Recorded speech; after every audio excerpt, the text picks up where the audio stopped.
Arr, matey, gather round, and I be telling you the tale of Captain Razorteeth. Finnick Reed was once an honest sailor, born in overseas trade with his father, Captain John Reed. Many tales he heard of marauders and pirates capturing merchant vessels, taking what they could, slaughtering innocents without question or requests of parley. Vessels sunk after cannon fire and powder magazines blowing up, and the prisoners left for scavenging sharks, man-eaters of the dreaded waters. To be at sea demanded brave souls. Finnick knew this well. He was also interested in learning about sea creatures that inhabited the waters he sailed. From the smallest guppy to the biggest shark, he read and researched during his time on the ship. So he buried his fear deep down, did as his father told him, determined to be a great sailor as him, and one day, maybe even, captain. One day at sea, 15-year-old Finnick was in the Atlantic with his father, as they were on their way to the Bahamas to make trade of their valuable spices, until they saw a ship filled with evil pirates. Reed's ship, the Serpent, defended itself valiantly, but the pirates were too heavily armed and relentless in their attack. They boarded the ship and attacked all the men.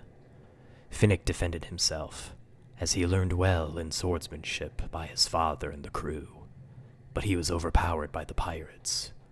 He could only watch as his father perished in battle against the black-coated pirate captain with flame-colored hair, known simply as the Irishman.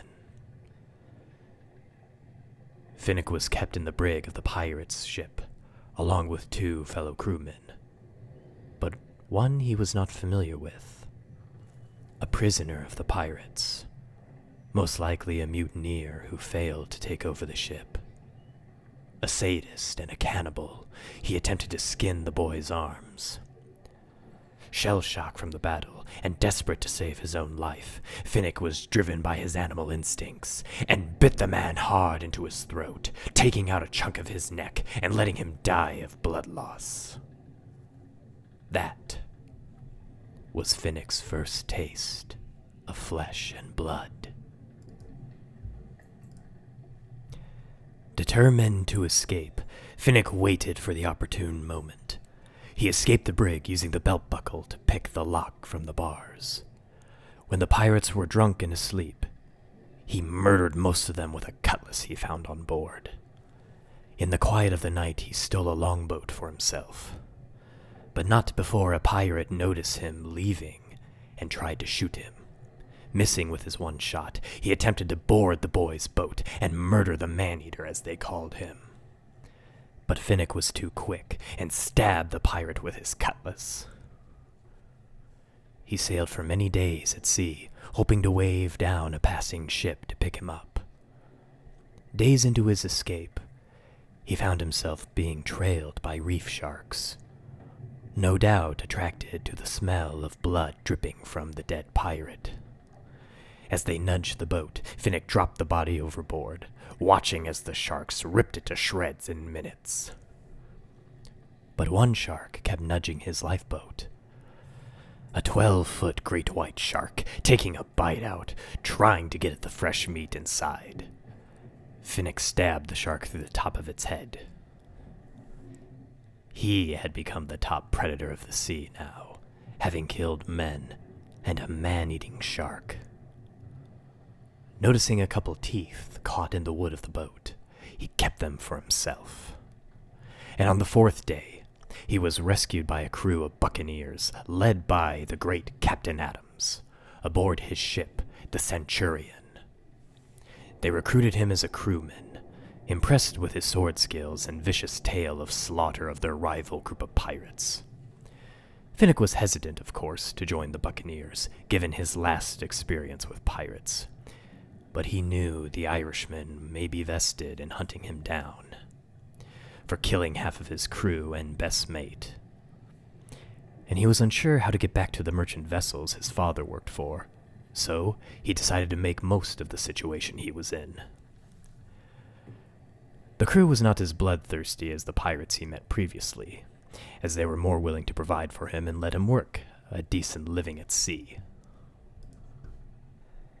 When Finnick turned 18, he was given the title of first mate by Captain Adams. His new father figure, you would say.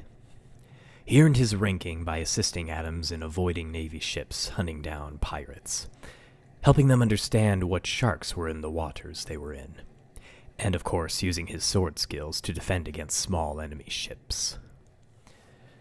Finnick even came up with the idea of feeding prisoners to the shark-infested waters as means of terror.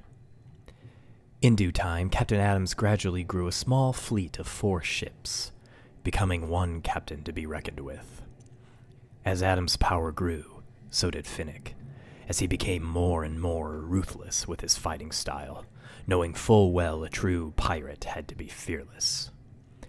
After learning about fellow African sailors' practice of filing down their teeth to sharp points to intimidate their enemies, Finnick decided to file his teeth down to strike fear into the hearts of others. One day at sea, on Adams' flagship, the Centurion, Finnick came across a familiar sight to behold. A ship with flying colors.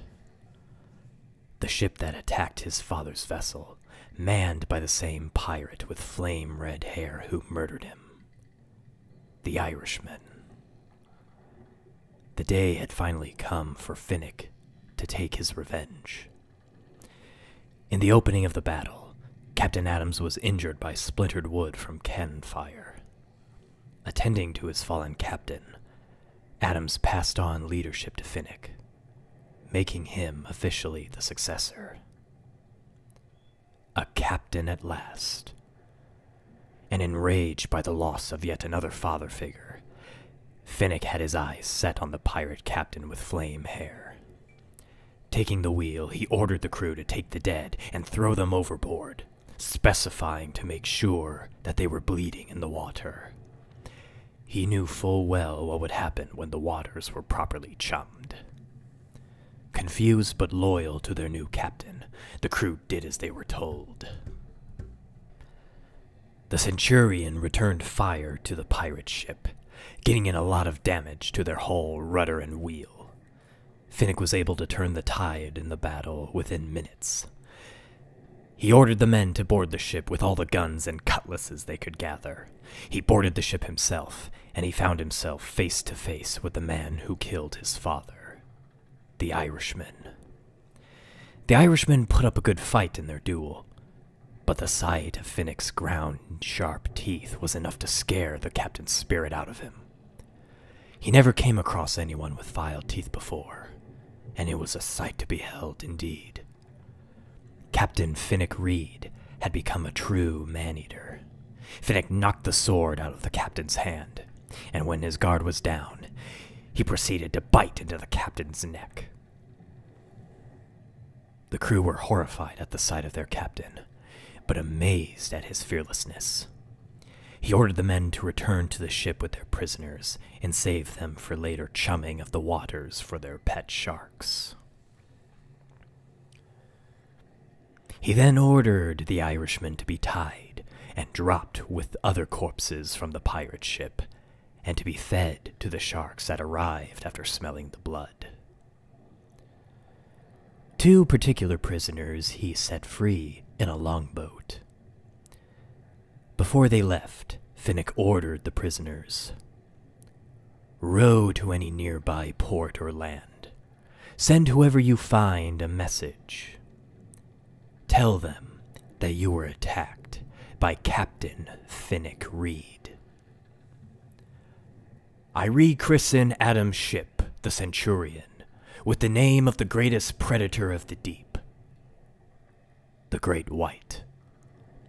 Anyone who gets in the way of the Great White will get ripped apart, as it did this crew." Please send that to them. Captain Reed wanted his story told. He wanted the fear to spread. And it did. Tales of the man-eater, the human shark, or what he came to be known as, Captain Razorteeth, with pet sharks that follow him. It spread across like wildfire in the Caribbean seas. He became a man to be feared, making a name for himself, and growing his own fleet of 4 to 6 ships. His most known being the Mako, the fastest ship in his fleet, named after the fastest shark, and the Kakaradin, heavily armed with 48 cannons. Each vessel he had was decorated with shark jaws from various species. All of his crewmen, loyal to him, wore shark teeth to show off their strength and ferocity. And instead of a parrot, he kept a cat aboard his ship, named Finch, to deal with mice, rats, or any stray fish that came aboard. A vicious, feral beast it was to the others, but affectionate only to Finnick himself. And of course, his greatest ship, the Great White, a grand ship of white with black sails, resembling shark fins. On them, his pirate flag, featuring a skull and shark jaws. His signature, Jolly Roger. The most fearsome and bloodthirsty pirate that ever lived. That is the tale of Captain Razorteeth.